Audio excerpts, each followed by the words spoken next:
এসআইআরের নথি যাচাই ও নিষ্পত্তি করতে বাংলা থেকে ইতিমধ্যেই 530 জন বিচারকের মধ্যে 272 জন কাজ শুরু করে দিয়েছেন। বাকি বিচারকেরা খুব শীঘ্রই এসআইআরের কাজে যুক্ত হবেন। সাংবাদিক সম্মেলনে এমনটাই জানালেন রাজ্যের মুখ্য নির্বাচনী আধিকারিক মনোজ কুমার আগরওয়াল।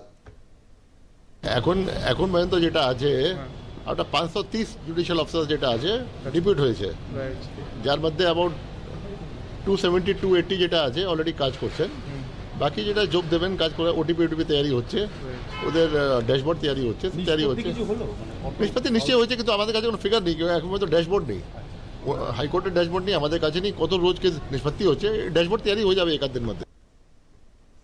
আগামী শনিবারের মধ্যেই রাজ্যের 240 কোম্পানি কেন্দ্রীয় বাহিনী চলে আসছে। রবিবারের মধ্যেই তাদের 26টি জেলার 35টি জোনে মোতায়েন করা হবে। নির্বাচনের আগে এলাকা দখল ও এলাকায় শান্তি প্রতিষ্ঠায় তাদের মূল লক্ষ্য হবে বলে আজ সাংবাদিকদের জানিয়েছেন মুখ্য নির্বাচনী আধিকারিক মনোজ কুমার আগরওয়াল। সেন্ট্রাল ফোর্স তো 28 তারিখ আগেই আসবে, और सेंट्रल फोर्स जो আছে 1 তারিখ মধ্যে যেখানে যেখানে ডিসিশন হয়েছে ওখানে মোতায়েন হয়ে যাবে।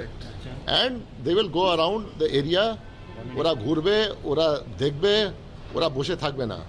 ওরা কি 28 তারিখের পরে যদি কোথাও ল অ্যান্ড অর্ডার সমস্যা হয় সেখানে কি তারা যেতে পারবেন?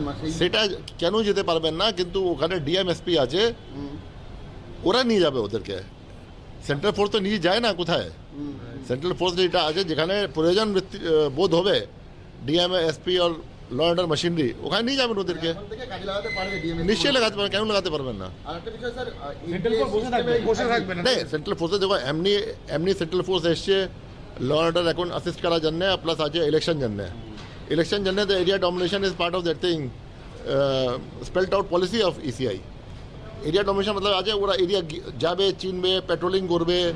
হ্যাঁ, ওদের গাড়ির মধ্যে জিপিএস থাকবে, ও তারপরে সেন্ট্রাল অবজার্ভার বলেছেন বডি ক্যাম থাকবে। তো এটা যেটা আছে এদের ভালোই কোথায় কি ঘুরছেন না ঘুরছেন রোজ সব আমাদের কাছে ফিডব্যাক থাকবে।